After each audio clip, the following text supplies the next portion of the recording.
Xin chào các bạn đã đến với kênh NTB của mình nhá. Hôm nay mình sẽ test thử cái dàn nâng điều hòa của mình vừa mới hoàn thành ngày hôm qua.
Kéo xuống, kéo giấy xuống đấy.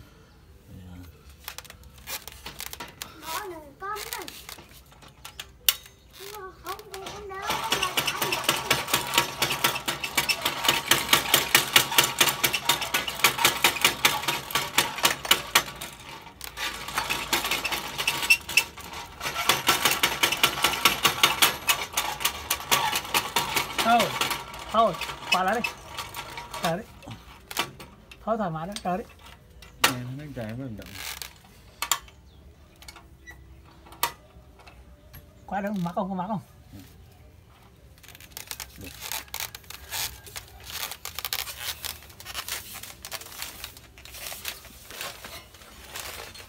Để đấy.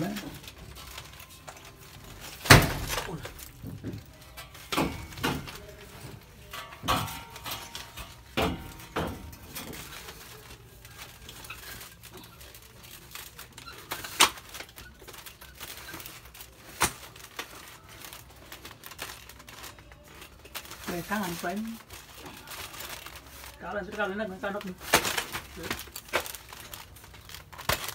Thấy đây cái gì? Cân thứ hai cái. Tôi vào. Ơi. Cân đây. Đây rồi. Không này nó chết chứ, để con để.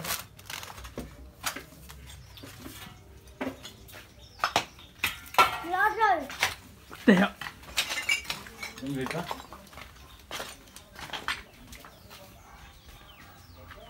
Đứng đó nhà này.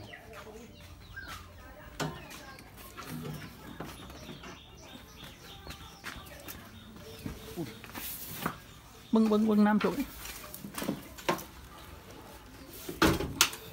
Quái lá này.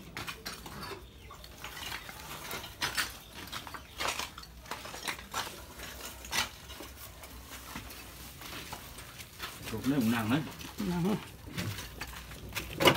Quái lá hết đó. Từ từ nó xoay.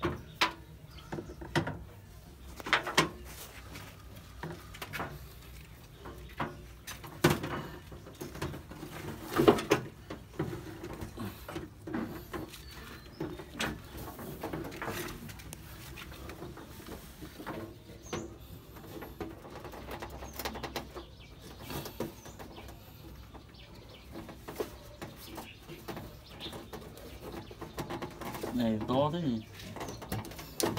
Cái khá này nhỏ.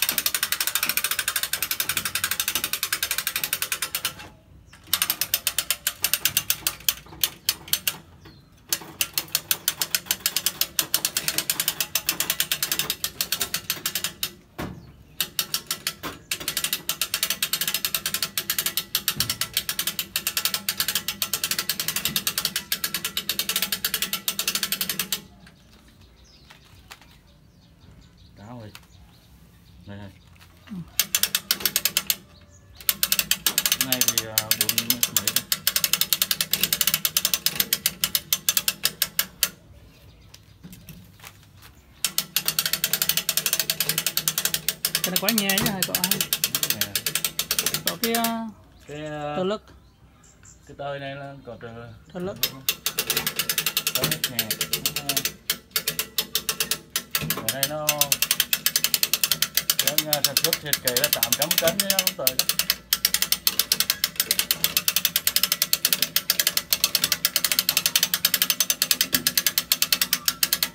Đấy rồi. Khỏe đầu Việt treo, góc gạch đầu Việt treo.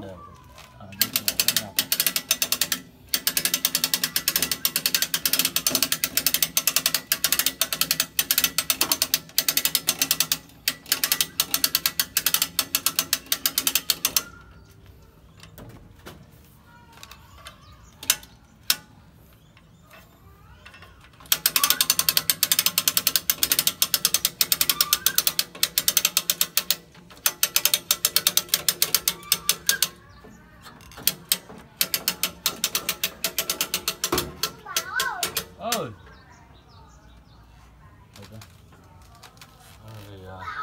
Lớn tới 1 tỷ thế này. Nhưng máy bình thường là này là ngon thôi, máy này có. Ơi, ơi. Này.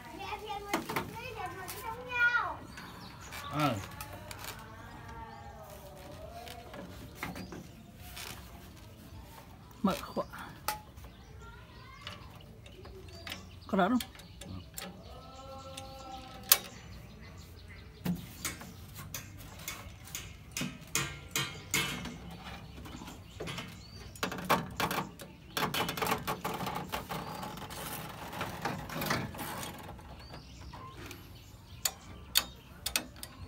Khóa lá đấy. Nó là khỏe hơn nhiều. Khóa lá đấy.